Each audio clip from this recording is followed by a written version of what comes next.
F12 is our number. Donnie in Chicago wants to fight with me a little bit because of my comment about the Republicans and their desire to socially engineer. You there, Donnie? Yeah, I'm right here, man. I mean, you just described liberal Democrats to a T and How's that? called them Republicans. How's that? It's staggering. Well, because if you look at from grade 1 all the way through a Harvard education, you look at Democrats saying, we are going to run America this way because we know best. And in what regard? In what regard? Well, let's just take regulations on just about everything we breathe, eat, touch, drive. That Sure. is 100% a liberal Democrat implementation here in Chicago. Right, because things that poison you limit your lifespan, and that's in the Constitution. Where's the personality part of that? Where's the part where I'm telling you how to live? If I want to drink scotch every day, yeah, and I know that it you can do that. No one will ever stop you from drinking scotch every day. Okay, you're just going to put a $5 tax on the bottle because of why? Because I want to end my life at 57 having a good time drinking scotch. When it comes to everything, when it comes to reproduction, when it comes to driving a car... Reproduction? Where's the liberals trying to limit your ability to reproduce? Where does that come from? How about telling kids that using condoms, using instead of being good role models, we're just going to tell you guys how you're going to teach our kids in school. You're going to tell me how you're going to teach. So basically what you're saying is, so if your kid is ignorant and gets pregnant or gets a disease because the parents don't want to actually teach that part of it as an option, that when the state says we actually have to pay for you if you get sick, we actually have to take care of you because whether you have insurance or not, you're gonna cost everybody something. So here's how you use a condom. So you're proving my point out. Well, no, I'm saying that's a practical thing. That's not a personality thing. Here's where you get Republican social engineering. Here, the war on drugs is a good example. How about? I mean, that's a Nancy Reagan and Ronald Reagan push right from the start. That's. I mean, if you're talking about the Scotch tax, look at the entire criminalization of drugs, essentially. Decriminalization of drugs is a Democrat thing. They do it in any way, so let's just legalize marijuana, let's just legalize heroin, let's just legalize things.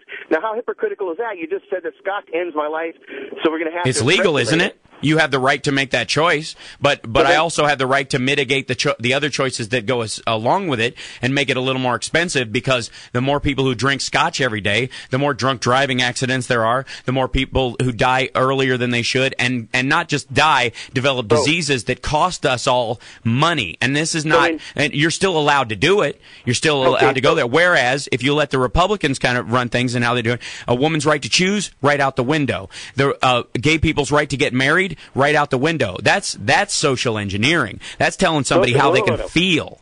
Social engineering is when you say it is not a child. Social engineering is saying that marriage can be anything somebody wants it to be. That's social engineering without a debate, just like you just filibustered for about the last 4 minutes, because you Democrats want to social engineer my life as a registered independent. Somebody that will look at both sides of it. You don't want to see both sides of it.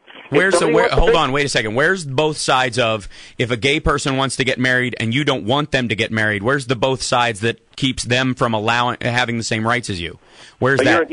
You're assuming that I'm opposed to that form of marriage, which doesn't bother me in the slightest. So okay, then where's then you're for them having that right? Marriage is a man and a woman. Okay, then you're not. You're not for them having that right, because in your opinion, in your belief system, they should not be able to marry, have all the same tax benefits, care for each other, and love each other the same way that a man and a woman do, because your religious beliefs, your social beliefs state something else. So your social engineering is going to trump my social engiering. What are you talking about? You're talking about denying someone else's rights based on your beliefs. Yes, you are. You're saying you believe marriage is between a man and a woman, therefore they have to live a certain way according to your beliefs, instead of allowing them to live however they would want to live. I use the word marriage as it is appropriately applied in every dictionary, in every culture in the world today. You want to socially engineer that out, whether I like it or not. Well, it doesn't affect you. It doesn't affect you. Your marriage is still between a man and a woman. That doesn't affect you at all. But you're actively choosing to deny the rights of another human being and define how they live because of how icky it makes you feel. No, you're redefining. You're the one with the social engineering, because when my kindergartners go to school and find out the 2 penguins at the New York Zoo, blah, blah, blah, I should have to say, wait a minute, 2 male penguins don't have babies. That's a scientific fact. But no, social engineering says now I'm a bigot, now I'm a phobe. No, you're a bigot because you assume things about people's behavior based on your own ideas, and you actively choose to limit how other people can live their life based on what you. Thing. How is that? How do you can still feel? You want to smoke cigarettes? They're $9 a pack. You want to drink scotch? Right, because that cost gets passed on to everybody else, and it's a way of mitigating that cost. It's not because we don't say you can't do it. The Republican system is you can't do it. I just said you can get married. You just can't call it a marriage. Marriage is a man and a woman. Right. Simple as that. Okay, so according to you, but if 2 people, if a gay man and a gay woman want to get married because they're a man and a woman, you're cool with them calling that marriage, let's get off that topic. Let's go. Why? Because it's primary to what you're talking about. You're literally telling someone how they can define their relationship, not your relationship. Engineering a different form, a different definition of a word that already has. At a certain point, here's what you're arguing. Essentially, your argument is at one point in this country, every piece of paper said a woman didn't have the right to vote and didn't deserve the right to vote, and it would destroy everything if women got the right to vote. And we. As a people, and maybe you disagree with this. Maybe you think women shouldn't have the right to vote. Maybe you don't think they're equal to men. I will allow that is part of your belief system, if that is indeed the case. Engineering technique, once again, trying to make me the bigot when we're having a discussion. No, I'm saying that at some point in history, there was a choice to be made between how things had been and how they actually should be. And social engineering says, look, women are as bright, if not brighter than men in a lot of cases, deserve every right, deserve every opportunity, deserve to have a life on their own without being dependent on a man if they don't want to.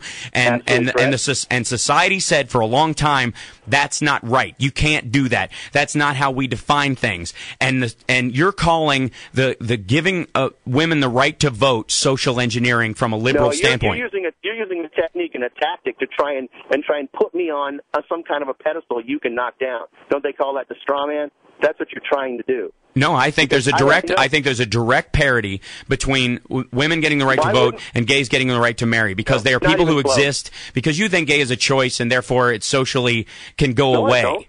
I don't think it's a choice. Okay, then if it's not a choice, these people are born this way, they live this way, they do not have a choice to be any other way, and you're saying, look, you don't get to have these rights because you are essentially genetically defective. That's the case you're making. Okay, I'll give you that. I'll give you